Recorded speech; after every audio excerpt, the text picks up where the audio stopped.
ਸ੍ਰੀ ਵਾਹਿਗੁਰੂ ਸਾਹਿਬ JIO. ਜਿਉ ਰੱਬ ਬਿਮੁਖ ਬਰ ਪਹਵੈ ਜਾਵੈ, ਸਨਮੁਖ ਤੀਸੋ ਜਲ ਪਦ ਪਾਵੈ। ਜਿਉ ਰੱਬ ਬਿਮੁਖ ਬਰ ਪਹਵੈ ਜਾਵੈ, ਸਨਮੁਖ ਤੀਸੋ ਜਲ ਪਦ ਪਾਵੈ। ਸਤਨਾਮ ਸ੍ਰੀ ਵਾਹਿਗੁਰੂ ਜੀ। ਬਾਬੇ ਡਿੱਠੀ ਪਿਰਥਮੀ ਨਵੇਂ ਖੰਡ ਜਿਥੈ ਤੱਕ ਆਈ। ਫਿਰ ਚੜਿਆ ਜਾਏ ਸੁਮੇਰ ਪਰ ਸਿੱਧ ਮੰਡਲੀ ਦ੍ਰਿਸ਼ਟੀ ਆਈ। 84 ਸਿੱਧ ਗੋਰਖਨਾਥ ਮਨ ਅੰਦਰ ਗਿਣਤੀ ਵਰਤਾਈ। ਸਿੱਧ ਪੁੱਛਣ ਸੁਣ ਵਾਲਿਆ ਕੌਣ ਸਾਗਤ ਤੋ ਇੱਥੇ ਲਿਆਈ। ਹਉ ਜਪਿਓ ਪਰਮੇਸ਼ਰੋ ਪਾਉ ਭਗਤ ਸੰਗ ਤਾੜੀ ਲਾਈ। ਸਿੱਧ ਪੁੱਛਣ ਸੁਣ ਵਾਲਿਆ ਆਪਣਾ ਨਾ ਤੁਮ ਦਿਓ ਦਿਖ ਬਤਾਈ। ਬਾਬੇ ਆਗਿਆ ਨਾਥ ਜੀ ਨਾਨਕ ਨਾਮ ਜਪੇ ਗਤ ਪਾਈ। ਨੀਚ ਕਹਾਏ ਊਚ ਕਰ ਪਾਈ। ਏਕੰਕਾਰਾ ਸਤਿਗੁਰੂ ਤੇ ਪ੍ਰਸਾਦ ਸੱਚ ਹੋਈ। ਵਾਹਿਗੁਰੂ ਜੀ ਕੀ ਫਤਿਹ। ਬਿਘਨ ਵਿਨਾਸ਼ਨ ਸੋਈ। ਵਾਹਿਗੁਰੂ ਜੀ ਕੀ ਫਤਿਹ। ਬਿਘਨ ਵਿਨਾਸ਼ਨ ਸੋਈ। ਵਾਹਿਗੁਰੂ ਜੀ ਕਾ ਖਾਲਸਾ ਵਾਹਿਗੁਰੂ ਜੀ ਕੀ ਫਤਿਹ। ਪਰਮ ਸਤਿਕਾਰਯੋਗ ਗੁਰੂ ਰੂਪ ਖਾਲਸਾ ਸਾਧ ਸੰਗਤ ਜੀ, ਜਿਤਨੇ ਵੀ ਮਾਈ ਭਾਈ ਨੇਮੀ ਪ੍ਰੇਮੀ ਦੂਰੋਂ ਨੇੜੇ ਚੱਲ ਕਰਕੇ ਮਹਾਂਪੁਰਖਾਂ ਦੇ ਪਵਿੱਤਰ ਪਾਵਨ ਸਥਾਨ ਅਥਵਾ ਗੁਰੂ ਬਾਬਾ ਜੀ ਦੇ ਸੱਚਖੰਡ ਦਰਬਾਰ ਦੇ ਵਿੱਚ ਪਹੁੰਚੇ ਹੋ, ਸਤਿਗੁਰਾਂ ਦੇ ਚਰਨਾਂ 'ਚ ਹਾਜ਼ਰੀ ਲਵਾਉਣ ਵਾਸਤੇ ਆਪਣੀਆਂ ਚਿੱਤ ਬਿਰਤੀਆਂ ਬਾਹਰੋਂ ਕਾਗਰ ਕਰਨ ਦੀ ਖੇਚਲ ਕਰੋ। ਭਗਤ ਵਸ਼ਲ ਪਤਤ ਪਾਵਨ ਦੀਨਾ ਬੰਧੂ ਤੰਨੇ ਲੋਕਾਂ ਦੇ ਮਾਲਕ ਸਾਂਝੇ ਰਹਿਬਰ ਨਿਰੰਕਾਰੀ ਜੋਤ ਸ਼੍ਰੀ ਗੁਰੂ ਨਾਨਕ ਦੇਵ ਜੀ ਮਹਾਰਾਜ ਦੀ ਪਾਵਨ ਕਥਾ ਚੱਲ ਰਹੀ ਹੈ। ਪਿਛਲੇ ਪ੍ਰਕਰਨ ਦੇ ਵਿੱਚ ਅਸੀਂ ਇਹ ਵਿਚਾਰ ਸਰਵਣ ਕੀਤੀ, ਜਦੋਂ ਮਹਾਰਾਜ ਨੇ ਭਾਈ ਵਾਲੇ ਔਰ ਮਰਦਾਨੇ ਦੇ ਸਮੇਤ ਖੂਹ ਦੇ ਉੱਪਰ ਡੇਰਾ ਲਗਾਇਆ ਹੋਇਆ। ਪਰ ਜਦੋਂ ਆਪ ਜੀ ਦੇ ਮਾਤਾ ਪਿਤਾ ਪਰਿਵਾਰ ਨੂੰ ਲੱਗਿਆ ਪਤਾ, ਉਹ ਸਾਰੇ ਹੀ ਮਹਾਰਾਜ ਦਾ ਦਰਸ਼ਨ ਕਰਨ ਵਾਸਤੇ, ਜਿਹੜਾ ਸੀ ਭਾਈ ਬਾਲਾ ਜੀ ਦੇ ਪਿਤਾ ਜੀ ਦਾ ਖੂਹ, ਉਸ ਥਾਂ 'ਤੇ ਪਹੁੰਚ ਗਏ ਸਨ। ਮਾਤਾ ਤ੍ਰਿਪਤਾ ਜੀ ਨੇ ਵੀ ਬਾਰ-ਬਾਰ ਬੇਨਤੀਆਂ ਕੀਤੀਆਂ ਵੀ ਮੈਨੂੰ ਤਾਂ ਤੁਹਾਡਾ ਸਾਰੀ ਜ਼ਿੰਦਗੀ ਬੜਾ ਵਿਛੋੜਾ ਚੱਲਣਾ ਪੈ ਗਿਆ।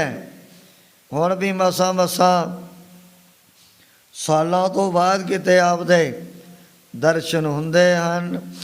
ਬਾਬਾ ਕਲਿਆਣ ਚੰਦ ਜੀ ਉਹ ਵੀ ਸੋਚਦੇ ਨੇ ਵੀ ਕਿਵੇਂ ਨਾ ਕਿਵੇਂ ਗੁਰੂ ਬਾਬਾ ਜੀ ਸਾਡੇ ਘਰ ਦੇ ਵਿੱਚ ਜਾ ਕਰਕੇ ਰਹਿਣ, ਜਿਹੜੇ ਦੀਨਾਂ ਦੇ ਉੱਪਰ ਦਇਆ ਕਰਨ ਵਾਲੇ, ਮਹਾਰਾਜ ਦੇ ਸਰੀਰ ਦੇ ਉੱਪਰ ਸਾਧੂਆਂ ਫਕੀਰਾਂ ਵਾਲਾ ਬਾਣਾ ਧਾਰਨ ਕੀਤਾ ਹੋਇਆ ਹੈ। ਕਹਿਣਗੇ ਪੁੱਤਰ ਜੀ ਆ ਲਾ ਦੇ ਜਿਹੜੇ ਭਗਵੇਂ ਜੇ ਕੱਪੜੇ ਪਾਏ ਹੋਏ ਨੇ ਤੇ ਆਪਣੇ ਸਰੀਰ ਦੇ ਉੱਪਰ, ਸਾਨੂੰ ਨਹੀਂ ਇਹ ਚੰਗੇ ਲੱਗਦੇ। ਘਰ ਪਹੁੰਚ, ਉੱਥੇ ਤੈਨੂੰ ਅਸੀਂ ਰੇਸ਼ਮ ਦੇ ਪਸ਼ਮੀਨੇ ਦੇ ਬੜੇ ਸੋਹਣੇ ਸੋਹਣੇ ਪਹਿਨਣ ਦੇ ਲਈ ਵਸਤਰ ਤਿਆਰ ਕਰਵਾ ਦੇਣੇ ਹਨ। ਪਰ ਜਦੋਂ ਮਾਤਾ ਤ੍ਰਿਪਤਾ ਜੀ ਨੇ ਬਹੁਤ ਹੀ ਜ਼ਿਆਦਾ ਮਨ ਦੇ ਵਿੱਚ ਖਿਆਲ ਕੀਤਾ, ਗੁਰੂ ਬਾਬਾ ਜੀ ਉਸ ਸਮੇਂ ਆਪਣੇ ਘਰ ਦੇ ਵਿੱਚ ਚੱਲ ਕੇ ਪਹੁੰਚ ਗਏ।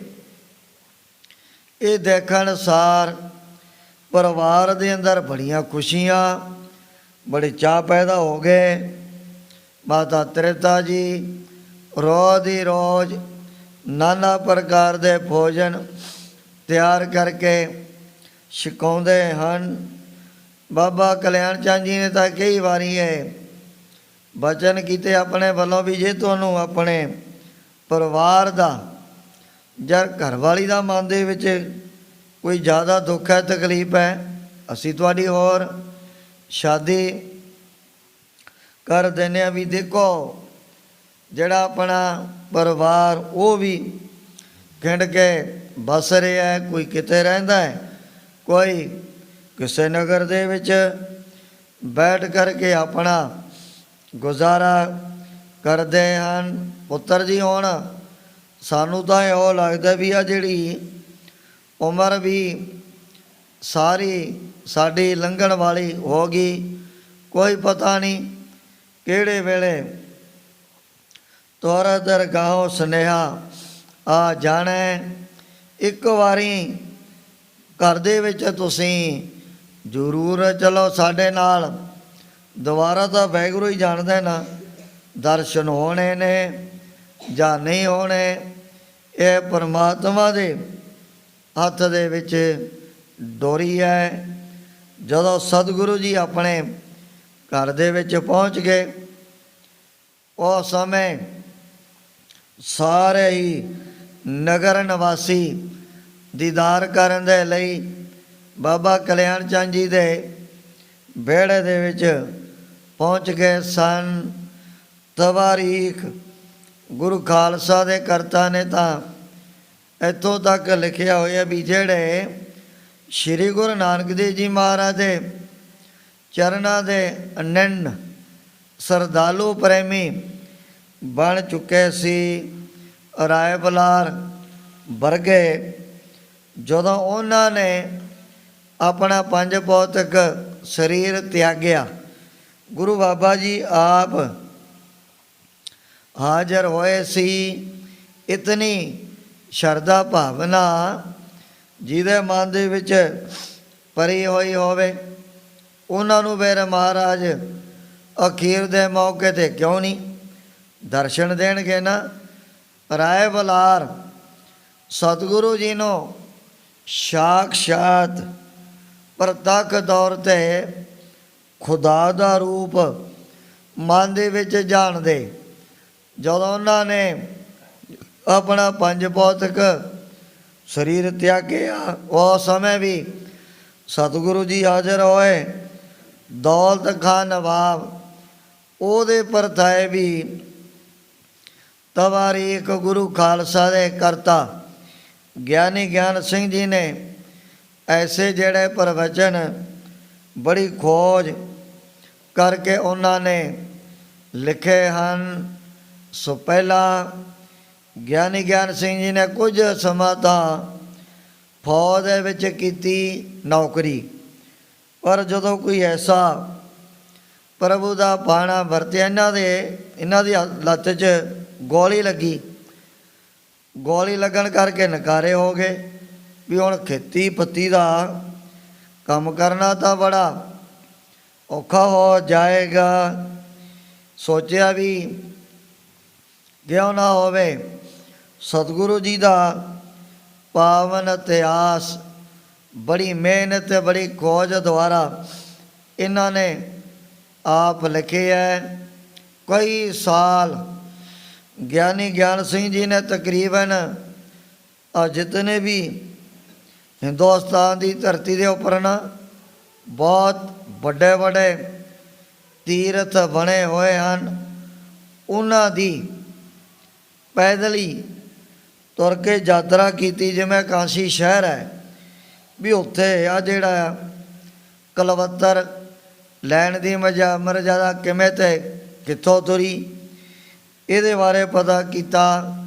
ਅਮਰਨਾਥ ਦਾ ਮੰਦਰ ਉਹਦੇ ਵੀ ਜਾ ਕੇ ਦਰਸ਼ਨ ਕੀਤੇ। ਪਹਿਲਾਂ ਇਕੱਲੇ ਤੀਰਥ ਦੀ ਯਾਤਰਾ ਕਰਕੇ ਫਿਰ ਉਹਨਾਂ ਨੇ ਐਸੀ ਕਲਮ ਆਪਣੇ ਹੱਥ ਦੇ ਵਿੱਚ ਪਕੜੀ। 10 ਪਾਤਸ਼ਾਹੀਆਂ ਦਾ ਇਤਿਹਾਸ ਲਿਖਿਆ ਉਹਨੇ ਨੇ ਵੀ ਹੈ, ਪਰ ਹੈ ਸੰਖੇਪ ਤੌਰ 'ਤੇ ਹੀ। ਉਸ ਸਮੇਂ ਸ਼੍ਰੀ ਗੁਰੂ ਨਾਨਕ ਦੇਵ ਜੀ ਮਹਾਰਾਜ ਦੇ ਦਰਸ਼ਨ ਕਰਨ ਵਾਲੇ ਪ੍ਰੇਮੀਆਂ ਦੀ ਬਾਬਾ ਕਲਿਆਣ ਚੰਦ ਜੀ ਦੇ ਵਿਹੜੇ ਦੇ ਵਿੱਚ ਬੜੀ ਭੀੜ ਜੁੜੀ ਗਈ ਹੈ। ਆਪਣੀ ਮੌਤ ਦੇ ਵਿੱਚ ਆ ਕਰਕੇ ਗੁਰੂ ਬਾਬਾ ਜੀ ਨੇ ਪੁੱਛਿਆ ਵੀ ਅਜੇ ਤੱਕ ਆ ਕੁਤਬਦੀਨ ਕਾਜੀ ਮੌਲਾਨਾ ਉਹ ਨਹੀਂ ਆਇਆ, ਭਾਈ ਕੀ ਗੱਲ ਹੋ ਗਈ? ਹਰਦਾਸ ਵੈਦ ਉਹ ਵੀ ਐਸੇ ਨਗਰ ਦੇ ਰਹਿਣ ਵਾਲੇ, ਗੋਪਾਲ ਪਾਂਧਾ, ਜਿਨ੍ਹਾਂ ਦੇ ਉੱਪਰ ਸਤਿਗੁਰੂ ਜੀ ਨੇ ਪਹਿਲਾਂ ਹੀ ਐਸੀਆਂ ਬੜੀਆਂ ਰਹਿਮਤਾਂ ਕੀਤੀਆਂ ਹੋਈਆਂ ਸਨ। ਸੁਣ ਕਰਕੇ ਕਹਿਣ ਲੱਗੇ ਸੱਚੇ ਪਾਤਸ਼ਾਹ ਗਰੀਬ ਨਵਾਜ ਵੀ ਉਹ ਤਾਂ ਆਪਣਾ 5 ਭੌਤਿਕ ਸਰੀਰ ਤਿਆਗ ਕਰਕੇ ਚਲੇ ਗਏ ਹਨ। ਮਾਤਾ ਤ੍ਰਿਪਤਾ ਜੀ ਦੇ ਮਨ ਦੇ ਵਿੱਚ ਬੜੇ ਖੇੜੇ, ਬੜੀਆਂ ਖੁਸ਼ੀਆਂ ਵੱਧ ਗਈਆਂ। ਇਸੇ ਤਰ੍ਹਾਂ ਬਾਬਾ ਕਲਿਆਣ ਚੰਦ ਜੀ ਨੇ ਵੀ ਸੋਚਿਆ ਵੀ ਹੁਣ ਸਾਡੇ ਪੁੱਤਰ ਨੇ ਘਰ ਦੇ ਵਿੱਚ ਹੀ ਰਹਿ ਕਰਕੇ ਆਪਣਾ ਸਮਾਂ ਬਤੀਤ ਕਰਨਾ। ਪਰ ਜਦੋਂ ਸ੍ਰੀ ਗੁਰੂ ਨਾਨਕ ਦੇਵ ਜੀ ਮਹਾਰਾਜ ਨੇ ਮਾੜੀ ਜੀ ਕਿਰਪਾ ਦ੍ਰਿਸ਼ਟੀ ਕੀਤੀ ਬਾਬਾ ਕਲਿਆਣ ਚੰਦ ਜੀ ਦੇ ਉੱਪਰ, ਇਨ ਮਾਇਆ ਜਗਦੀਸ਼ ਗੁਸਾਈ ਤੁਮਰੇ ਚਰਨ ਵਿਸਾਰੇ, ਵੀ ਜਿਸ ਮਾਇਆ ਦੇ ਬਲ ਦੁਆਰਾ ਪ੍ਰਾਣੀਆਂ ਨੂੰ ਵਾਹਿਗੁਰੂ ਦੇ ਚਰਨਾਂ ਦੀ ਜਿਹੜੀ ਪ੍ਰੀਤੀ ਭੁੱਲੇ ਜਾਂਦੀ ਹੈ, ਉਹ ਮਾਇਆ ਦਾ ਜਿਹੜਾ ਪਰਦਾ ਗੁਰੂ ਬਾਬਾ ਜੀ ਨੇ ਆਪਣੀ ਦ੍ਰਿਸ਼ਟੀ ਪਾ ਕਰਕੇ ਜਦੋਂ ਨਾ ਕੀਤਾ ਦੂਰ, ਉਸੇ ਟਾਈਮ 'ਤੇ ਬਾਬਾ ਕਲਿਆਣ ਚੰਦ ਜੀ ਹੈਰਾਨ ਹੋ ਗਏ ਵੀ ਮੈਂ ਤਾਂ ਇਹਨਾਂ ਨੂੰ ਆਪਣਾ ਇੱਕ ਦੁਨਿਆਵੀ ਪੁੱਤਰ ਹੀ ਮਨ ਦੇ ਵਿੱਚ ਸਮਝੀ ਬੈਠਾ ਸੀ। ਇੱਥੇ ਆਦਿਕ ਪ੍ਰਸੰਗ ਪਿੱਛੇ ਆਇਆ। ਅੱਗੇ ਜਿਸ ਪ੍ਰਕਾਰ ਸਤਿਗੁਰਾਂ ਦੀ ਪਵਿੱਤਰ ਪਾਵਨ ਕਥਾ ਦੇ ਤਾਈਂ ਗ੍ਰੰਥ ਕਰਤਾ ਭਾਈ ਸਾਹਿਬ ਭਾਈ ਸੰਤੋਖ ਸਿੰਘ ਜੀ ਚਾਰਨ ਕਰਦੇ ਨੇ, ਆਪਣੇ ਮਨਾਂ ਨੂੰ ਕਾਗਰ ਕਰਦੇ ਹੋਏ ਆਲਸ ਤੋਂ ਸਾਵਧਾਨ ਹੋ ਕਰਕੇ ਆਖੋ ਸਤਨਾਮ ਸ੍ਰੀ ਵਾਹਿਗੁਰੂ ਜੀ। ਸਤਨਾਮ ਸ੍ਰੀ ਵਾਹਿਗੁਰੂ ਜੀ। ਜਿਉ ਰੱਬ ਬਿਮੁਖ ਭਰ ਭਵੈ ਜਾਵੇ। ਉਸ ਸਮੇਂ ਸਰਬਾਗਾ ਅੰਤਰਜਾਮੀ ਸਤਿਗੁਰਾਂ ਨੇ ਆਪਣੇ ਬਹੁਤ ਹੀ ਸਤਿਕਾਰਯੋਗ ਬਾਬਾ ਕਲਿਆਣ ਚੰਦ ਜੀ ਨੂੰ ਐਸੇ ਬਚਨ ਸੁਣਾਉਣੇ ਸ਼ੁਰੂ ਕੀਤੇ ਵੀ ਜਿਵੇਂ ਜਦੋਂ ਪਾਣੀ ਆਪਣੇ ਪਰ ਹਵਾ ਤੋਂ ਬੇਮੁਖ ਹੋ ਜਾਏ, ਭਾਵੇਂ ਬਰਫ਼ ਦਾ ਢੇਲਾ ਹੁੰਦਾ ਜਲ ਦਾ ਹੀ ਰੂਪ ਹੈ, ਜਦੋਂ ਉਹ ਬਹੁਤ ਵੱਡੀ ਬਰਫ਼ ਦੀ ਜਿਹੜੀ ਸਿਲੀ ਸੂਰਜ ਤੋਂ ਬੇਮੁਖ ਹੋ ਜਾਂਦੀ ਹੈ, ਸਨਮੁਖ ਤੀਸੋ ਜਲ ਪਦ ਪਾਵੇ। ਪਹਿਲਾਂ ਹੁੰਦਾ ਪਾਣੀ ਹੈ, ਪਰ ਜਦੋਂ ਸੂਰਜ ਦੀ ਗਰਮੀ ਤੋਂ ਦੂਰ ਹੋ ਗਿਆ, ਉਸ ਪਾਣੀ ਨੇ ਕਿਹੋ ਜਿਹਾ ਦੇਖੋ ਇੱਕ ਬਰਫ਼ ਦਾ ਰੂਪ ਧਾਰਨ ਕਰ ਲੈਣਾ।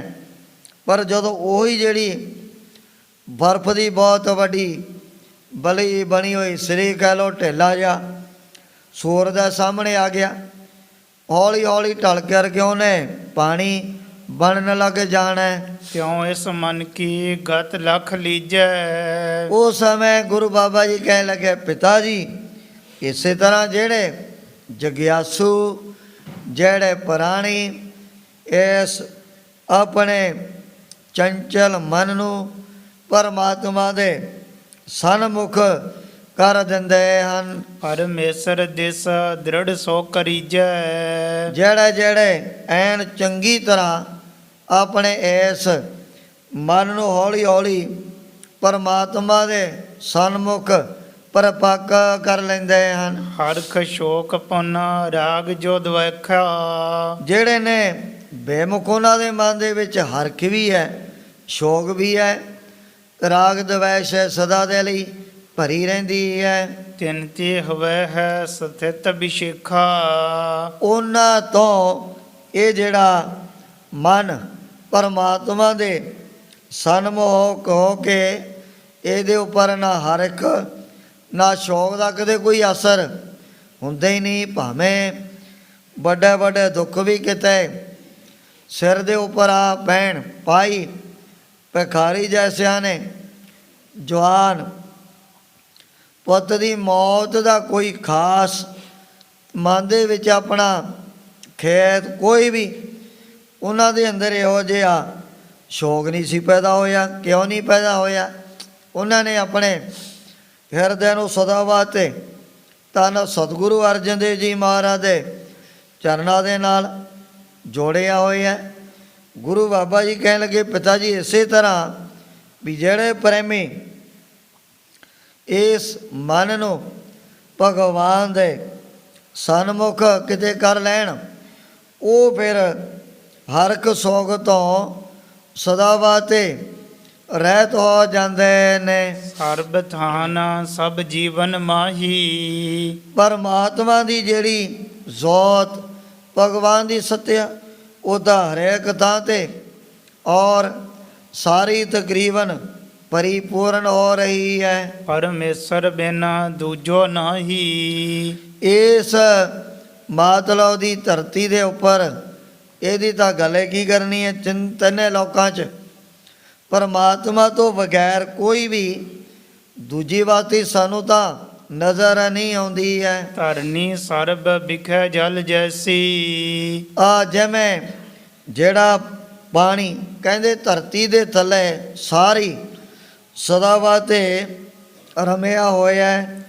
ਜੈਸੇ ਧਰਤੀ ਉੱਪਰ ਮੇਘਲਾ ਬਰਸਤ ਹੈ, ਕਿਆ ਧਰਤੀ ਮਦੇ ਪਾਣੀ ਨਹੀਂ। ਜੈਸੇ ਧਰਤੀ ਮਦੇ ਪਾਣੀ ਪ੍ਰਗਾਸਿਆ ਬਿਨ ਪੱਗਾਂ ਬਰਸਤ ਘਬਰਾਈ। ਚਾਹੇ ਵੱਡੇ ਵੱਡੇ ਪਹਾੜ, ਚਾਹੇ ਮਾਰੂ ਥੱਲੇ ਟਿੱਬੇ ਹੋਣ, ਪਰ ਪਾਣੀ ਧਰਤੀ ਦੇ ਥੱਲੇ ਸਦਾ ਵਾਸਤੇ ਇੱਕ ਰਸ ਵਿਆਪਕ ਹੈ। ਪਰਮਾਤਮਾ ਰਹਿਓ ਪੂਰ ਸੋ ਐਸੀ। ਇਸੇ ਤਰ੍ਹਾਂ ਜਿਹੜਾ ਨਿਰਗੁਣ ਪਰਮਾਤਮਾ, ਉਹ ਵੀ ਤਿੰਨੇ ਲੋਕਾਂ 'ਚ ਚਾਰੇ ਖਾੜੀਆਂ ਦੇ ਵਿੱਚ ਪੈਦਾ ਹੋਣ ਵਾਲੇ ਜੀਵਾਂ ਦੇ ਅੰਦਰ ਸਦਾ ਵਾਸਤੇ ਭਰਪੂਰ ਹੈ। ਤੁਮ ਜੇ ਕਹੋ ਨਹਿ ਦੇਤ ਦਿਸਾਈ। ਉਸ ਸਮੇਂ ਗੁਰੂ ਬਾਬਾ ਜੀ ਆਪਣੇ ਪਿਤਾ ਬਾਬਾ ਕਲਿਆਣ ਚੰਦ ਜੀ ਨੂੰ ਪੁੱਛਣ ਲੱਗੇ ਵੀ ਜੇ ਤੁਸੀਂ ਕਹੋ ਵੀ ਸਾਨੂੰ ਤਾਂ ਦੀਂਦਾ ਨਹੀਂ ਨਾ ਉਹ ਨਿਰਗੁਣ ਵਾਹਿਗੁਰੂ ਜਿਹਦੇ ਪ੍ਰਤੀ ਕਹਿੰਦੇ, ਉਹ ਤਾਂ ਜ਼ਰੇ ਜ਼ਰੇ ਦੇ ਵਿੱਚ ਸਦਾ ਵਾਸਤੇ ਤਿੰਨੇ ਕਾਲਾਂ 'ਚ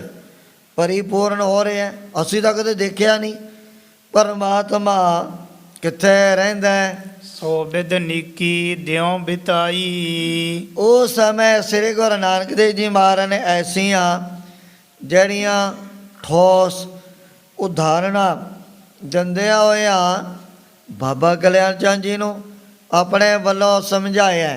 ਗਿਆਨੀ ਕੋ ਜੋ ਹਿਰਦਾ ਬਿਮਲ ਹੈ। ਸਤਿਗੁਰੂ ਜੀ ਕਹਿਣ ਲੱਗੇ, ਪਿਤਾ ਜੀ ਵੀ ਦੇਖੋ ਜਿਹੜੇ ਨੇ ਬ੍ਰਹਮ ਬੇਤੇ ਮਹਾਂਪੁਰਖ ਜਗਿਆਸੂ, ਜਿਨ੍ਹਾਂ ਨੇ ਸਾਧਨਾ ਕਰਦਿਆਂ ਆਤਮ ਵਸ਼ੈਣੀ ਬੁੱਧੀ ਦੁਆਰਾ ਬ੍ਰਹਮ ਗਿਆਨ ਦੀ ਨਾ ਪ੍ਰਾਪਤੀ ਕਰ ਲਈ, ਉਹਨਾਂ ਦਾ ਜਿਹੜਾ ਹਿਰਦਾ ਇਸ ਤਰ੍ਹਾਂ ਦਾ ਹੋਇਆ ਕਰਦਾ ਹੈ। ਤਾਹਾਂ ਪ੍ਰਗਟ ਜਿਉ ਸਰੋਤ ਸੋ ਜਲ ਹੈ। ਜਿਵੇਂ ਆ ਪਹਾੜੀ ਇਲਾਕੇ 'ਚ ਕਿਤਨੇ ਵੱਡੇ ਵੱਡੇ ਝਰਨਿਆਂ 'ਚੋਂ ਪਾਣੀ ਆਪਣੇ ਆਪ ਹੀ ਅੱਠੇ ਪੈਰ ਦਿਨ ਰਾਤ ਨਿਕਲ ਹੀ ਜਾਂਦਾ ਹੈ ਨਾ।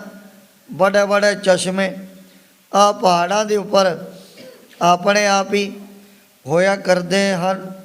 ਪ੍ਰਭੂ ਦੀ ਨੇ ਦੁਆਰਾ ਉਹਨਾਂ ਦੇ ਵਿੱਚੋਂ ਦਿਨ ਰਾਤ ਅੱਠੇ ਪੈਰ ਜਿਹੜਾ ਜਲ ਥੱਲੋਂ ਆਪਣੇ ਆਪ ਹੀ ਵਗੀ ਜਾਂਦਾ ਹੈ। ਜਗਿਆਸੀ ਕੋ ਔਰ ਹੈ ਜੋਈ। ਸਤਿਗੁਰੂ ਜੀ ਕਹਿਣ ਲੱਗੇ ਵੀ ਜਗਿਆਸੂਆਂ ਦੇ ਜਿਹੜੇ ਹਿਰਦੇ ਇਸੇ ਤਰ੍ਹਾਂ ਬੜੇ ਨਿਰਮਲ ਸ਼ੁੱਧ ਪਵਿੱਤਰ ਹੋਇਆ ਕਰਦੇ ਹਨ। ਕੋਪ ਸਮਾਨ ਜਾਨੀਏ ਸੋਈ। ਜਿਹੜੇ ਨੇ ਬ੍ਰਹਮ ਗਿਆਨੀ ਉਹਨਾਂ ਦਾ ਹਿਰਦਾ ਸਮਝ ਲਓ ਵੀ ਝਰਨੇ ਚਸ਼ਮੇ ਦੇ ਵੱਤ ਉਹ ਕਮਾਈ ਕਰਦਿਆਂ ਪਰਮਾਤਮਾ ਨੂੰ ਅੰਦਰੋਂ ਹੀ ਪ੍ਰਗਟ ਕਰ ਲੈਂਦੇ ਨੇ। ਵੀ ਜਿਹੜੇ ਹੁੰਦੇ ਨੇ ਜਗਿਆਸੂ ਜਿਨ੍ਹਾਂ ਨੇ ਆਪਣੇ ਮਨ ਨੂੰ ਕਮਾਈ ਕਰਦਿਆਂ ਨਿਰਮਲ ਸ਼ੁੱਧ ਪਵਿੱਤਰ ਕਰ ਲਿਆ, ਉਹਨਾਂ ਦੇ ਮਨ ਸਮਝੋ ਇੱਕ ਖੂਹ ਦੇ ਵੱਤ ਹਨ। ਜਤਨ ਕਰੀ ਜਲ ਕਰ ਮਹਿ ਆਵੇ। ਹੁਣ ਖੂਹ ਦੇ ਵਿੱਚ ਵੀ ਥੱਲੋਂ ਪਾਣੀ ਆਪਣੇ ਆਪ ਹੀ ਨਿਕਲ ਜਾਊਗਾ ਨਾ, ਪਰ ਜੇ ਖੂਹ ਦੇ ਵਿੱਚੋਂ ਕਿਸੇ ਨੇ ਪਾਣੀ ਕੱਢਣਾ ਪਹਿਲਾਂ ਉਪਾਅ ਯਤਨ ਕਰਨਾ ਪਏਗਾ। ਉਹਨੂੰ ਕੋਈ ਨਾ ਕੋਈ ਡੋਲ ਹੈ, ਡੋਰ ਦੇ ਨਾਲ ਰੱਸੀ ਜਾਂ ਫਿਰ ਲਾਸ ਬੰਨਣੀ ਪਏਗੀ। ਡੋਲ ਥੱਲੇ ਸੁੱਟਿਆ ਜਾਊ ਤਾਂ ਫਿਰ ਉਹਦੇ ਵਿੱਚੋਂ ਪਾਣੀ ਦੀ ਪ੍ਰਾਪਤੀ ਹੋਣੀ ਹੈ। ਪਾਣੀ ਹੈਗਾ ਸਾਹਮਣੇ ਖੂਹ ਦੇ ਵਿੱਚ ਪ੍ਰਗਟ ਤੌਰ 'ਤੇ। ਇਸੇ ਤਰ੍ਹਾਂ ਜਿਹੜੇ ਜਗਿਆਸੂ ਉਹਨਾਂ ਦਾ ਜਿਹੜਾ ਹਿਰਦਾ ਖੂਹ ਦੇ ਵੱਤ ਹੋਇਆ ਕਰਦਾ, ਤਿਉ ਪਰਿਆਸ ਤੇ ਈਸ਼ਵਰ ਪਾਵੇ।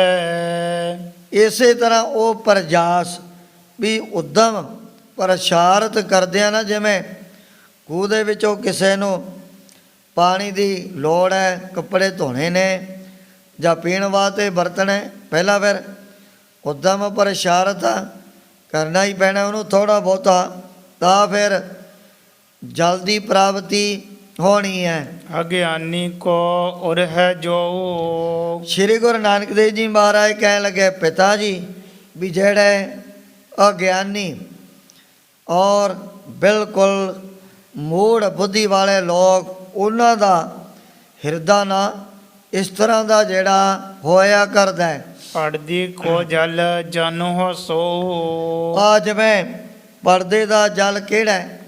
ਧਰਤੀ ਦੇ ਥੱਲੇ ਹੈ ਤਾਂ ਪਾਣੀ ਪਰ ਦਿਸਦਾ ਕਿਸੇ ਨੂੰ ਨਹੀਂ ਹੈ। ਉਹਨਾਂ ਦੇ ਹਿਰਦਿਆਂ ਦੇ ਉੱਪਰ ਐਸੇ ਅਵਿਦਿਆ ਦੇ ਅਗਿਆਨ ਦੇ ਵੱਡੇ ਮੋਟੇ ਪਰਦੇ ਪਏ ਹੁੰਦੇ ਹਨ। ਤਹਿ ਤਤਕਾਲ ਹਾਥ ਨਹਿ ਆਈ। ਜੇ ਕੋਈ ਕਹੇ ਵੀ ਮੈਂ ਇੱਥੇ ਧਰਤੀ ਦੇ ਵਿੱਚੋਂ ਪਾਣੀ ਹੁਣੇ ਹੀ ਕੱਢ ਲਵਾਂ, ਇਹ ਗੱਲ ਕਦੇ ਵੀ ਸਿੱਧ ਨਹੀਂ ਹੋ ਸਕਣੀ ਹੈ। ਪਰ ਚਿਤ ਮੈਂ ਜਲ ਹੈ ਸਭ ਥਾਈ। ਭਾਵੇਂ ਇਸ ਵਾਰਤਾ ਨੂੰ ਜਾਣਦੇ ਸਾਰੀ ਨੇ ਕੋਈ ਵੀ ਹੋਵੇ ਵੀ ਧਰਤੀ ਦੇ ਥੱਲੇ ਤਾਂ ਪਾਣੀ ਸਦਾ ਵਾਸਤੇ ਵਿਆਪਕ ਹੋ ਰਹੇ ਹੈ। ਤਿਉ ਪਰਮੇਸ਼ਰ ਹੈ ਸਭ ਮਾਹੀ। ਇਸੇ ਤਰ੍ਹਾਂ ਘਟ ਮੈਂ ਹਰਜੂ ਵਸੈ, ਸੰਤਨ ਕਿਉ ਪੁਕਾਰ।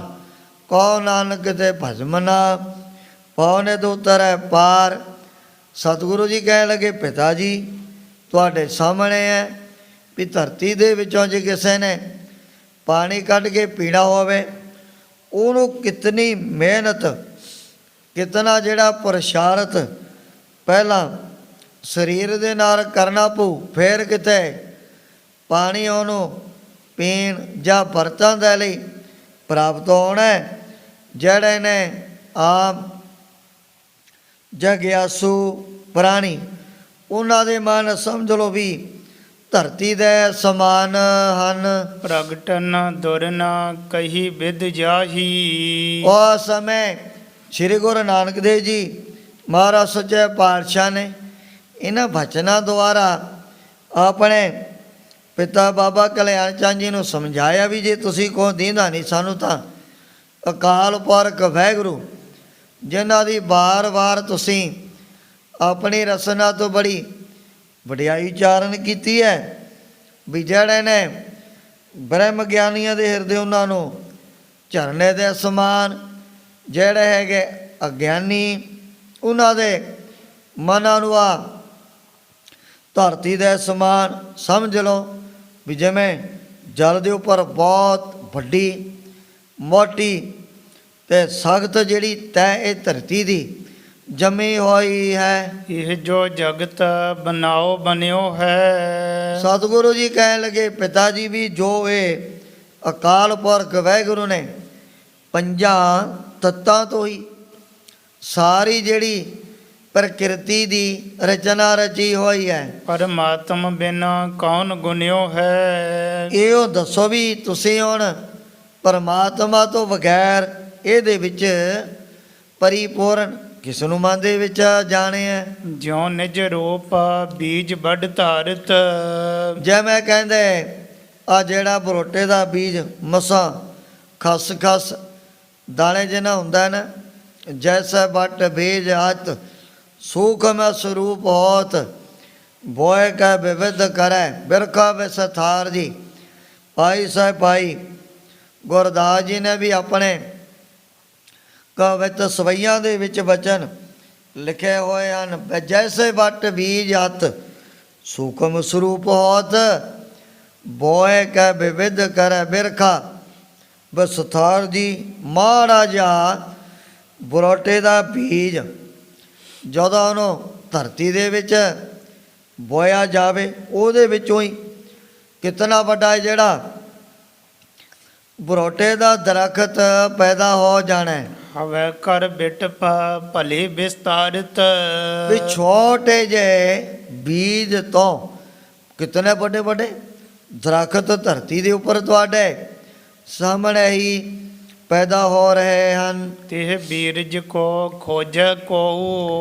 ਗੁਰੂ ਬਾਬਾ ਜੀ ਕਹਿਣ ਲੱਗੇ ਪਿਤਾ ਜੀ ਅਗਰ ਕੋਈ ਦਰਖਤ ਦੇ ਵਿੱਚੋਂ ਨਾ ਉਸ ਬੀਜ ਨੂੰ ਪ੍ਰਾਪਤ ਕਰਨਾ ਚਾਹੁੰਦਾ ਹੈ, ਕਾਠ ਪੱਤਰ ਪੁਸ਼ਪਾਦਿਕ ਜੋ।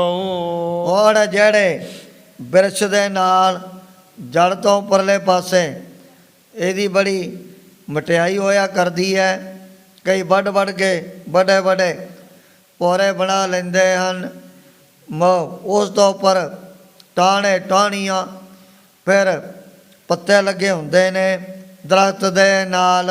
ਤੈਂਤੀ ਹਾਥ ਨਾ ਆਵਹਿ ਕਬਹੀ। ਸ਼੍ਰੀ ਗੁਰੂ ਨਾਨਕ ਦੇਵ ਜੀ ਮਹਾਰਾਜ ਕਹਿਣ ਲੱਗੇ ਪਿਤਾ ਜੀ ਅਗਰ ਕੋਈ ਕਹੇ ਵੀ ਮੈਂ ਮੋਟੇ ਜਿਹੇ ਕਾਠ ਚੋਂ ਬੀਜ ਲੱਭ ਲਓ ਉੱਥੇ ਨਹੀਂ ਮਿਲਣਾ।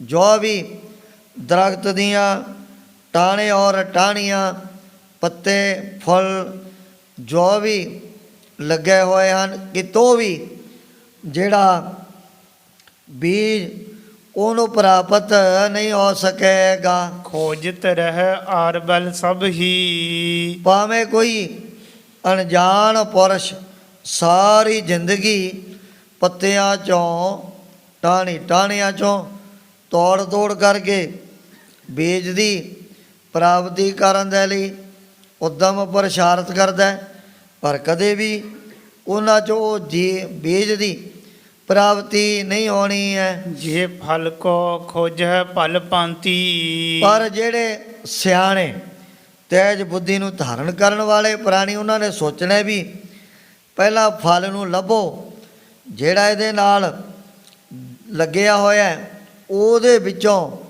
ਫਿਰ ਜਾ ਕੇ ਬੀਜ ਦੀ ਪ੍ਰਾਪਤੀ ਹੋਣੀ ਹੈ। ਆਏ ਬੀਜ ਹੋਵੇ ਸੀਤਲ ਛਾਤੀ। ਜਦੋਂ ਫਲ ਪ੍ਰਾਪਤ ਹੋ ਗਿਆ ਉਹਦੇ ਵਿੱਚੋਂ ਕੱਢ ਕੇ ਬੀਜ ਨੂੰ ਜੇ ਉਸ ਦੀ ਫਿਰ ਜਿਹੜੀ ਛਾਤੀ ਠੰਡੀ ਠਾਰ ਹੋ ਜਾਣੀ ਹੈ ਵੀ ਮੇਰੇ ਮਨ ਦੀ ਭਾਵਨਾ ਪੂਰੀ ਹੋ ਗਈ। ਤਿਉ ਪਰਮੇਸ਼ਵਰ ਖੋਜਣ ਵਾਰੀ। ਇਸੇ ਤਰ੍ਹਾਂ ਜਿਹੜੇ ਵੱਡੇ ਭਾਗਾਂ ਵਾਲੇ ਸਾਧਕ ਭਗਵਾਨ ਦੀ ਪ੍ਰਾਪਤੀ ਕਰਨ ਦੇ ਲਈ ਅਨੇਕ ਪ੍ਰਕਾਰ ਦੀ ਸਾਧਨਾ ਵੀ ਆਪਣੇ ਜੀਵਨ ਦੇ ਵਿੱਚ ਕਰਦੇ ਰਹਿੰਦੇ ਹਨ। ਕਾਠ ਤਾਮਸੀ ਜਿਉ ਨਿਹਾਰੀ। ਵੀ ਕਾਠ ਦੇ ਸਮਾਨ ਜਿਨ੍ਹਾਂ ਨੇ ਆਪਣਾ ਤਮੋ ਗੁਣੀ ਸੁਭਾਅ ਪ੍ਰਾਣੀਆਂ ਨੇ ਧਾਰਨ ਕੀਤਾ ਹੋਇਆ। ਬਚਨ ਕਠੋਰ ਕਹਿਨ ਹੈ ਜੋ, ਉਹਨਾਂ ਦੇ ਵਿੱਚ ਜੋ ਬੜੇ ਕੌੜੇ ਕਠੋਰ ਫਿੱਕੇ ਵਚਨ ਕਹਿਣੇ ਮਨ ਹੋਏ, ਇਹੋ ਜਿਹਾ ਇੱਕ ਤਮੋ ਗੁਣ ਭਰਿਆ ਹੋਇਆ। ਲਖ ਕਠੋਰ ਪਨ ਤਾਮਹਿ ਸੋ, ਜੋ ਫਿੱਕੇ ਕੌੜੇ ਵਚਨ ਬੋਲਣੇ, ਇਹ ਉਸ ਦੇ ਵਿੱਚ ਮਾਨੋ ਬੜਾ ਜਿਹੜਾ ਕਠੋਰਪਣਾ ਭਰਿਆ ਹੋਇਆ। ਤਹਿਤੀ ਈਸ਼ਵਰ ਹੱਥ ਨਾ ਆਵੇ, ਹੁਣ ਤਮੋ ਗੁਣੀ ਜਿਨ੍ਹਾਂ ਨੇ ਸੁਭਾਅ ਧਾਰਨ ਕੀਤਾ, ਉੱਥੋਂ ਕਦੇ ਵੀ ਈਸ਼ਵਰੀ ਦੀ ਪ੍ਰਾਪਤ ਨਹੀਂ ਹੋਣੀ ਹੈ। ਜਿਉ ਸਿਕਤਾ ਤੀ ਤੇਲ ਨਾ ਪਾਵੇ, ਜਿਵੇਂ ਕਹਿੰਦੇ ਰੇਤਾ ਹੈ, ਇਹਨੂੰ ਭਾਵੇਂ ਕੋਈ ਸਾਰੀ ਜ਼ਿੰਦਗੀ ਪੀੜੀ ਜਾਵੇ ਕੋਲੂਆਂ 'ਚ ਪਾ ਕੇ, ਪਰ ਕਦੇ ਵੀ ਇੱਕ ਬੂੰਦ ਉੱਥੋਂ ਤੇਲ ਦੀ ਨਹੀਂ ਪ੍ਰਾਪਤ ਹੋਣੀ ਹੈ। ਇਹ ਰਾਜਸੀ ਪੱਤਰ ਸਮਾਨਾ, ਇਸੇ ਤਰ੍ਹਾਂ ਜਿਹੜੇ ਰਜੋ ਗੁਣੀ ਸੁਭਾਅ ਧਾਰਨ ਕਰਨ ਵਾਲੇ ਜਗਿਆਸੂ, ਉਹ ਪੱਤਰਿਆਂ ਦੇ ਸਮਾਨ ਹੋਇਆ ਕਰਦੇ ਹਨ। ਛਾਇਆ ਤੇ ਸੁਖ ਬਿਖੈ ਮਹਾਨਾ, ਜਿਵੇਂ ਦਰਖਤ ਦੇ ਜਿਹੜੇ ਹੁੰਦੇ ਨੇ ਪੱਤੇ, ਉਹਨਾਂ ਦੀ ਫਿਰ ਅੱਗੇ ਠੰਡੀ ਛਾਂ ਦੇ ਵਿੱਚ ਕਈ ਆ ਕੇ ਯਾਤਰੂ ਹੋਏ ਪੰਛੀ ਵੀ ਆਰਾਮ ਕਰ ਲੈਂਦੇ ਹਨ। ਤਿਨ ਤੇ ਹਰੀ ਪਾਏ ਨਹਿ ਕੈਸੀ, ਪਰ ਉੱਥੋਂ ਵੀ ਹਰੀ ਦੀ ਕਦੇ ਵੀ ਪ੍ਰਾਪਤੀ ਨਹੀਂ ਹੋਣੀ ਹੈ। ਅੰਧੇ ਕੋ ਮਗ ਮੋਤੀ ਜੈਸੀ, ਜਿਵੇਂ ਅੰਨੇ ਪੁਰਸ਼ ਦੇ ਰਾਹ ਦੇ ਵਿੱਚ ਕੋਈ ਹੀਰੇ ਮੋਤੀ ਜਵਾਰ ਆਦਿ ਕਾ ਕਰਕੇ ਖੰਡਾ ਦੇ, ਉਹਨੂੰ ਪਤਾ ਹੀ ਨਹੀਂ ਲੱਗਣਾ। ਜਦੋਂ ਉਹਨੇ ਉੱਪਰ ਦੀ ਲੰਘਣਾ, ਪੈਰਾਂ ਦੇ ਵਿੱਚ ਚੁਭਣ ਲੱਗ ਜਾਣੇ ਨੇ ਹੀਰੇ ਔਰ ਮੋਤੀ, ਧਰਤੀ ਦੇ ਉੱਪਰ ਖਿਲਾਰੇ ਹੋਏ। ਸੋਚੂ ਵੀ ਆਹ ਰੋਡ ਪਤਾ ਨਹੀਂ ਕਿਹਨੇ ਮੇਰੇ ਰਸਤੇ ਦੇ ਵਿੱਚ ਖੰਡਾਤੇ ਤਾਂ ਫੜੇ, ਪੈਰਾਂ ਦੇ ਵਿੱਚ ਚੁਭਣ ਲੱਗ ਪਏ ਹਨ। ਪੁਸ਼ਪ ਸਮਾਨ ਸ਼ਾਂਤ ਕੀ ਜੇਈ, ਇਸੇ ਤਰ੍ਹਾਂ ਜਿਹੜਾ ਨੇ ਸ਼ਾਂਤੀ ਸੁਭਾਅ ਫੁੱਲਾਂ ਦੇ ਸਮਾਨ ਧਾਰਨ ਕੀਤਾ ਹੋਇਆ ਹੈ। ਮధుਰ ਬਚਨ ਗੰਧ ਧਰ ਹੈ ਤੇਈ, ਉਹ ਜੋ ਵੀ ਆਪਣੀ ਰਸਨਾ ਤੋਂ ਮਿੱਠੇ ਔਰ ਕੋਮਲ ਬਚਨ ਬੋਲਦੇ ਨੇ, ਮਾਨੋ ਇੱਕ ਤਰ੍ਹਾਂ ਦੀ ਖੁਸ਼ਬੂ ਮਨ ਦੇ ਅੰਦਰ ਧਾਰਨ ਕੀਤੀ ਹੋਈ ਹੈ। ਤਿਨ ਤੇ ਕੁਸ਼ਕ ਹੋਤ ਸੁਧ ਕਾਰਾ, ਉਹਨਾਂ ਤੋਂ ਥੋੜੀ ਬਹੁਤੀ ਜਗਿਆਸੂਆਂ ਨੂੰ ਪਰਮਾਰਥ ਦੀ ਸੇਧ ਪ੍ਰਾਪਤ ਹੋ ਜਾਣੀ ਹੈ। ਨਹਿ ਪਾਇਤ ਹੈ ਪ੍ਰਭੂ ਅਪਾਰਾ, ਪਰ ਜਿਹੜੀ ਅਸਲੀ ਵਸਤੂ ਉਹਦੀ ਉੱਥੋਂ ਕਦੇ ਵੀ ਪ੍ਰਾਪਤੀ ਨਹੀਂ ਹੋਏਗੀ। ਗਿਆਨੀ ਹੈ ਫਲ ਕੀਰ ਸਮਾਨਾ, ਸਤਿਗੁਰੂ ਜੀ ਕਹਿਣ ਲੱਗੇ, ਪਿਤਾ ਜੀ ਜਿਹੜੇ ਨੇ ਬ੍ਰਹਮ ਗਿਆਨੀ ਤ੍ਰਿਕਾਲ ਦਰਸ਼ੀ ਮਹਾਂਪੁਰਖ ਰੱਬ ਦੇ ਪਿਆਰੇ, ਉਹ ਫਿਰ ਫਲ ਦੇ ਵੱਤ ਹੋਇਆ ਕਰਦੇ ਨੇ। ਬੀਜ ਰੂਪਤ ਹੈ ਪ੍ਰਭੂ ਮਿਲਾਨਾ, ਉਹਨਾਂ ਨੂੰ ਫਿਰ ਜਿਹੜਾ ਬੀਜ ਰੂਪ ਪ੍ਰਭੂ ਦਾ ਮਿਲਾਪ ਉੱਥੋਂ ਹੀ ਪ੍ਰਾਪਤ ਹੋਣਾ ਹੈ। ਆਪਰ ਸਥਾਨ ਸੋ ਪਾਵਤ ਨਾਹੀ, ਔਰ ਭਾਵੇਂ ਜਿੱਥੇ ਮਰਜੀ ਕੋਈ ਪਰਮਾਤਮਾ ਦੀ ਭਾਲਣਾ ਕਰੀ ਜਾਏ, ਕਦੇ ਵੀ ਕਿਤੋਂ ਉਹਨਾਂ ਨੂੰ ਅਕਾਲ ਪੁਰਖ ਵਾਹਿਗੁਰੂ ਦੀ ਪ੍ਰਾਪਤੀ ਨਹੀਂ ਹੋਣੀ ਹੈ। ਬਸ ਹੈ ਸਦਾ ਸਤ ਸੰਗਤ ਮਾਹੀ, ਜਿਹੜਾ ਪਰਮਾਤਮਾ ਸਦਾ ਵਾਤੇ ਸਤ ਸੰਗ ਦੇ ਵਿੱਚ ਹੀ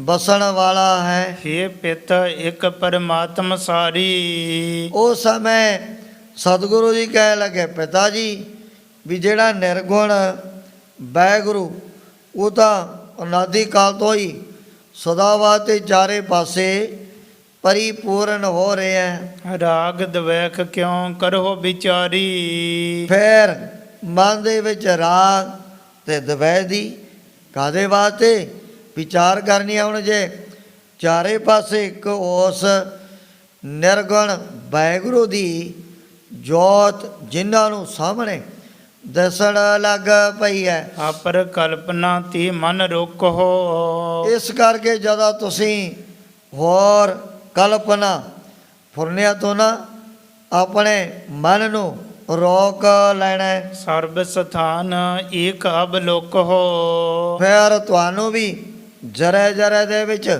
ਚਾਰੇ ਪਾਸੇ ਇੱਕ ਪਰਮਾਤਮਾ ਦੀ ਜਿਹੜੀ ਜੋਤ ਉਹੀ ਦਿਸਣ ਲੱਗ ਪੈਣੀ ਹੈ। ਜਗਤ ਮੋਹਨੀ ਜੋ ਇਹ ਮਾਇਆ, ਆ ਜਿਸ ਮੋਹਣੀ ਮਾਇਆ ਨੇ ਸਾਰੇ ਜੀਵਾਂ ਨੂੰ ਆਪਣੇ ਆ ਜਾਲ ਦੇ ਵਿੱਚ ਸਦਾ ਵਾਸਤੇ ਫਸਾਇਆ ਹੋਇਆ।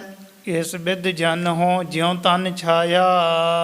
ਇਹ ਜਿਹੜੀ ਮਾਇਆ ਸਰੀਰ ਦੀ ਛਾਂ ਜਿਸਮ ਦੇ ਪਰਛਾਵੇਂ ਦੇ ਬਤ ਹੋਇਆ ਕਰਦੀ ਹੈ। ਸ਼੍ਰੀ ਕਰਤਾਰ ਸੋ ਭਾਨ ਸਮਾਨਾ। ਜਿਹੜਾ ਹੈ ਅਕਾਲ ਪੁਰਖ ਵਾਹਿਗੁਰੂ ਨਿਰਗੁਣ ਪਰਮਾਤਮਾ, ਉਹਨੂੰ ਗੁਰੂ ਬਾਬਾ ਜੀ ਨੇ ਇੱਕ ਸੂਰ ਦਾ ਸਮਾਨ ਕਥਨ ਕੀਤਾ ਹੈ ਜਬ ਇਹ ਨਰ ਸਨਮੁਖ ਤੇ ਪਿਆਨਾ। ਵੀ ਜਦੋਂ ਕੋਈ ਵੀ ਪ੍ਰਾਣੀ ਮਨੁੱਖ ਸੂਰਜ ਦੇ ਸਾਹਮਣੇ ਤੁਰੇ, ਆ ਜਿਹੜਾ ਪਰਛਾਵਾਂ ਹੈ ਸਰੀਰ ਦਾ ਆਪਣੇ ਆਪ ਹੀ ਇਹਨੇ ਪਿੱਛੇ ਪਿੱਛੇ ਭੱਜੀ ਆਉਣਾ। ਜੇ ਕੋਈ ਪ੍ਰਾਣੀ ਸੂਰਜ ਦੇ ਵੱਲ ਪਿੱਠ ਕਰਕੇ ਸੋਚੇ ਵੀ ਮੈਂ ਇਸ ਛਾਂ ਨੂੰ ਆਪਣੇ ਹੱਥਾਂ ਦੇ ਵਿੱਚ ਪਕੜ ਲੂੰ, ਇਹ ਪਰਛਾਵਾਂ ਕਦੇ ਵੀ ਕਿਸੇ ਦੇ ਹੱਥਾਂ ਦੇ ਵਿੱਚ ਨਹੀਂ ਆਇਆ ਕਰਦਾ। ਛਾਇਆ ਸਮ ਤੇ ਪਿੱਛੇ ਲਾਗੀ। ਗੁਰੂ ਬਾਬਾ ਜੀ ਕਹਿਣ ਲੱਗੇ ਵੀ ਇਹ ਮਾਇਆ ਵੀ ਇਸੇ ਤਰ੍ਹਾਂ ਛਾਂ ਦੇ ਸਮਾਨ ਰੱਬ ਤੇ ਪਿਆਰਿਆਂ ਔਰ ਮਹਾਂਪੁਰਖਾਂ ਦੇ ਪਿੱਛੇ ਪਿੱਛੇ ਸਦਾ ਵਾਸਤੇ ਦੌੜੀ ਫਿਰਦੀ ਹੈ। ਪੁੰਨ ਨਾ ਆਦਰੈ ਹਰ ਅਨੁਰਾਗੀ। ਪਰ ਜਿਹੜੇ ਨੇ ਖੁਦਾ ਦੇ ਪਿਆਰੇ ਮਹਾਂਪੁਰਖ, ਉਹ ਕਦੇ ਵੀ ਇਸ ਮਾਇਆ ਨੂੰ, ਲక్ష్ਮੀ ਨੂੰ ਆਪਣੇ ਵੱਲੋਂ ਕੋਈ ਮਾਣ ਸਤਿਕਾਰ ਨਹੀਂ ਬਖਸ਼ਦੇ ਹਨ। ਹਰ ਤੇ ਪੀਠ ਜੋ ਫੇਰ ਭਿਆਨਾ। ਪਰ ਜਿਹੜੇ ਅਣਜਾਣ ਪਰਮਾਤਮਾ ਦੇ ਵੱਲੋਂ ਪਿੱਠ ਘੁਮਾ ਕਰਕੇ ਦੂਸਰੇ ਪਾਸੇ ਚੱਲ ਪੈਂਦੇ ਹਨ। ਮਾਇਆ ਗਹਿਨ ਚਹ ਨਰ ਆਨਾ। ਅਣਜਾਣ ਬੇਸਮਝ ਉਸ ਸਰੀਰ ਦੇ ਪਰਛਾਵੇਂ ਨੂੰ ਜਿਹੜੇ ਪ੍ਰਾਣੀ ਪਿੱਠ ਫੇਰ ਕੇ ਆਪਣੇ ਹੱਥਾਂ ਦੇ ਵਿੱਚ ਪਕੜਨਾ ਚਾਹੁੰਦੇ ਹਨ। ਤਬ ਛਾਇਆ ਸਮ ਆਗੈ ਧਾਈ। ਉਹ ਸਮੇਂ ਫਿਰ ਛਾਂ ਦੇ ਸਮਾਨ ਨਾ ਇਹ ਜਿਹੜੀ ਮਾਇਆ ਪਿੱਠ ਦੇ ਕੇ ਉਸ ਮਨੁੱਖ ਦੇ ਅੱਗੇ ਅੱਗੇ ਦੌੜਨ ਲੱਗ ਜਾਂਦੀ ਹੈ। ਕਰੈ ਯਤਨ ਬਹੁ ਕਰ ਨਹਿ ਆਈ। ਮਾਇਆ ਨੂੰ ਪ੍ਰਾਪਤ ਕਰਨ ਵਾਸਤੇ ਬੜੇ ਉਪਾਅ ਯਤਨ ਕਰਦਾ, ਬੜੇ ਪਾਪੜ ਵੇਲਦਾ, ਪਰ ਕਦੇ ਵੀ ਇਹ ਉਹਨਾਂ ਦੇ ਹੱਥ ਦੇ ਵਿੱਚ ਨਹੀਂ ਆਉਂਦੀ ਹੈ। ਜਾਂਤੇ ਸਭ ਕੋ ਜੋ ਹੈ ਮੂਲਾ। ਇਸ ਕਰਕੇ ਸ੍ਰੀ ਗੁਰੂ ਨਾਨਕ ਦੇਵ ਜੀ ਮਹਾਰਾਜ ਨੇ ਬਚਨ ਕੀਤਾ ਹੈ, ਪਿਤਾ ਜੀ ਵੀ ਜਿਹੜਾ ਸਾਰੀ ਸ੍ਰਿਸ਼ਟੀ ਪੰਜਾਂ ਤੱਤਾਂ ਦਾ ਇੱਕ ਮੁੱਢ ਕਾਰਨ ਨਿਰਗੁਣ ਪਰਮਾਤਮਾ ਹੈ। ਸਿਮਰੋ ਪ੍ਰਭੂ ਹੋਏ ਅਨਕੂਲਾ। ਜਦੋਂ ਉਹਦੇ ਅਨੁਸਾਰ ਹੋ ਕੇ ਤੁਸੀਂ ਨਾਮ ਦਾ ਸਿਮਰਨ ਕਰਨ ਲੱਗ ਜਾਣਾ। ਬਚਨਨ ਕੀ ਰਚਨਾ ਸੁਨ ਕਾਲੂ। ਜਦੋਂ ਇਹੋ ਜਿਹੇ ਅਗੰਮੀ ਬਚਨ ਗੁਰੂ ਬਾਬਾ ਜੀ ਦੇ ਬਾਬਾ ਕਲਿਆਣ ਚੰਦ ਜੀ ਨੇ ਵੀ ਬੜੇ ਧਿਆਨ ਦੇ ਨਾਲ ਆਪ ਸੁਣ ਲਏ ਹਨ। ਤਜੇ ਬਾਰ ਇੱਕ ਜਗਤ ਜੰਜਾਲੂ। ਉਸੇ ਵਕਤ ਜਦੋਂ ਮਾਇਆ ਲੈ ਗਈ ਮਨ ਤੋਂ, ਆ ਜਿਹੜੇ ਸਾਰੇ ਦੁਨਿਆਵੀ ਜੰਜਾਲ ਬਾਬਾ ਕਲਿਆਣ ਚੰਦ ਜੀ ਦੇ ਮਨ ਦੇ ਵਿੱਚੋਂ ਬਾਹਰ ਨਿਕਲ ਗਏ ਹਨ। ਨਿਰਮਲ ਮਨ ਹਵੈ ਸਿਮਰਨ ਲਾਗਾ। ਨਿਰਮਲ ਮਨ ਦੁਆਰਾ ਬਾਬਾ ਕਲਿਆਣ ਚੰਦ ਜੀ ਨੇ ਵੀ ਪ੍ਰਭੂ ਦਾ ਜਿਹੜਾ ਸਿਮਰਨ ਕਰਨਾ ਸ਼ੁਰੂ ਕਰ ਦਿੱਤਾ ਹੈ। ਉਪਜਿਓ ਗਿਆਨ ਮੋਹ ਤਮ ਭਾਗਾ। ਜਦੋਂ ਸਤਿਗੁਰੂ ਜੀ ਨੇ ਐਸੀ ਮੇਰਾ ਪਰਿਪਾਤੀ ਦ੍ਰਿਸ਼ਟੀ ਅਗਿਆਨ ਦਾ ਹੋ ਗਿਆ ਨਾਸ, ਤੇ ਅੰਦਰ ਉਸ ਸਮੇਂ ਬਾਬਾ ਕਲਿਆਣ ਚੰਦ ਜੀ ਨੇ ਐਸੀ ਇੱਕ ਗਿਆਨ ਦੀ ਠੰਡੀ ਰੋਸ਼ਨੀ ਲਾਈਟ ਪ੍ਰਾਪਤ ਕਰ ਲਈ ਹੈ। ਨਿਸ ਬਾਸੁਰ ਹਰਸੋਂ ਲਿਵ ਲਾਗੀ। ਹੁਣ ਬਾਬਾ ਕਲਿਆਣ ਚੰਦ ਜੀ ਦੀ ਜਿਹੜੀ ਲਿਵ ਅੱਠੇ ਪੈਰ ਦਿਨ ਰਾਤ ਪਰਮਾਤਮਾ ਦੇ ਚਰਨਾਂ ਦੇ ਨਾਲ ਗੁਰੂ ਬਾਬਾ ਜੀ ਨੇ ਜੋੜਤੀ ਹੈ। ਹਿਰਦੈ ਦਵੈਤ ਜੇਤੀ ਸਭ ਭਾਗੀ। ਜਿਹੜੀ ਈਰਖਾ ਦਵੈਸ ਬਸੀ ਹੋਈ ਸੀ ਚਿੱਤ ਦੇ ਅੰਦਰ ਉਹ ਵੀ ਸਾਰੀ ਦੀ ਸਾਰੀ ਮਹਾਰਾਜ ਨੇ ਨਾਸ ਕਰ ਦਿੱਤੀ ਸੀ। ਏਕ ਲਖਿਓ ਪਰਮਾਤਮ ਸਾਰੀ। ਔਰ ਬਾਬਾ ਕਲਿਆਣ ਚੰਦ ਜੀ ਨੂੰ ਜਦੋਂ ਐਸੀ ਦੈਵ ਦ੍ਰਿਸ਼ਟੀ ਪ੍ਰਾਪਤ ਹੋ ਗਈ, ਇਹਨਾਂ ਨੇ ਵੀ ਜ਼ਰੇ ਦੇ ਵਿੱਚ ਇੱਕ ਨਿਰਗੁਣ ਪਰਮਾਤਮਾ ਨੂੰ ਪਰਿਪੂਰਨ ਸਾਹਮਣੇ ਦੇਖ ਲਿਆ। ਅਨਕ ਕਲਪਨਾ ਕੀਨ ਨਿਵਾਰੀ। ਅਨੇਕ ਪ੍ਰਕਾਰ ਦੀ ਕਲਪਨਾ ਉਹ ਵੀ ਮਹਾਰਾਜ ਨੇ ਖਤਮ ਕਰ ਦਿੱਤੀ ਹੈ ਮਨ ਦੇ ਵਿੱਚੋਂ। ਜਿਉ ਸਰਾਫ ਭੋਖਨ ਮਤ ਤਿਆਗੀ। ਜਿਵੇਂ ਕਹਿੰਦੇ ਸੁਨਿਆਰਾ ਉਹ ਹਮੇਸ਼ਾ ਵਾਸਤੇ ਸੋਨੇ ਦੇ ਵੱਲ ਦੇਖੂ, ਇਹ ਨਹੀਂ ਵੀ ਆ ਗਹਿਣਾ ਵੱਡਾ ਹੈ ਜਾਂ ਛੋਟਾ ਹੈ, ਉਹਨੇ ਤਾਂ ਦੇ ਕਰਕੇ ਸੋਨੇ ਦੀ ਕੀਮਤ, ਸੋਨੇ ਦਾ ਹੀ ਮੁੱਲ ਪਾਉਣਾ ਹੈ। ਮੋਲ ਲੇਤ ਕੰਚਨ ਹਿਤ ਪਾਗੀ। ਗਹਿਣੇ ਜੋ ਜੇ ਮਰਜ਼ੀ, ਚਾਹੇ ਵੱਡੇ ਨੇ ਚਾਹੇ ਛੋਟੇ ਆਕਾਰ ਦੇ ਨੇ, ਉਹਨੇ ਕਦੇ ਨਹੀਂ ਗਹਿਣਿਆਂ ਦੇ ਵੱਲ ਦੇਖਣਾ। ਉਹ ਤਾਂ ਕੇਵਲ ਤੇ ਕੇਵਲ ਜੋ ਵੀ ਸੋਨੇ ਦਾ ਵਜ਼ਨ ਬਣਦਾ ਹੈ ਉਸੇ ਦੀ ਆਪਣੇ ਵੱਲੋਂ ਕੀਮਤ ਪਾਏਗਾ। ਕੇਤਕ ਕਾਲ ਇਸ ਰੀਤ ਬਿਤਾਵਾ। ਇਉਂ ਸ੍ਰੀ ਗੁਰੂ ਨਾਨਕ ਦੇਵ ਜੀ ਮਹਾਰਾਜ ਨੇ ਆਪਣੇ ਘਰ ਦੇ ਵਿੱਚ ਰਹਿੰਦਿਆਂ ਹੋਇਆਂ ਕਾਫੀ ਸਮਾਂ ਬਤੀਤ ਕੀਤਾ ਹੈ। ਸਮਾਂ ਸ਼ਰਾਧ ਕਰਨ ਕੋ ਆਵਾ। ਉਧਰੋਂ ਜਿਹੜੇ ਸ਼ਰਾਧਾਂ ਦੇ ਦਿਨ ਇਹ ਵੀ ਬੜੇ ਨੇੜੇ ਪਹੁੰਚ ਚੁੱਕੇ ਸਨ। ਸਰਬ ਸੌਜ ਕਾਲੂ ਅਨਵਾਈ। ਬਾਬਾ ਕਲਿਆਣ ਚੰਦ ਜੀ ਨੇ ਵੀ ਆਪਣੇ ਘਰ ਦੇ ਵਿੱਚ ਸ਼ਰਾਧ ਕਰਵਾਉਣ ਦੇ ਲਈ ਸਾਰੀ ਸਮੱਗਰੀ ਦੁਕਾਨ ਤੋਂ ਮੰਗਾ ਲਈ ਹੈ। ਰੀਤ ਸਰਾਧ ਕਰਨੇ ਬਨਵਾਈ। ਜੋ ਬੈਦੀਆਂ ਦੀ ਵੰਡ ਦੇ ਵਿੱਚ ਪਹਿਲਾਂ ਤੋਂ ਹੀ ਸ਼ਰਾਧ ਕਰਵਾਉਣ ਦੀ ਰੋ ਰੀਤੀ ਮਰਜ਼ਾਦਾ ਚਲੀ ਜਾਂਦੀ ਸੀ, ਉਹਨੂੰ ਪੂਰਾ ਕਰਨ ਵਾਸਤੇ ਬਾਬਾ ਕਲਿਆਣ ਚੰਦ ਜੀ ਵੀ ਸਮਾਨ ਮੰਗਾ ਕਰਕੇ ਆਪਣੀ ਤਿਆਰੀ ਕਰਨ ਲੱਗ ਪਏ ਹਨ। ਭੋਜਨ ਕਰਿਓ ਦਿਜਨ ਕੀ ਹਿਤਾ।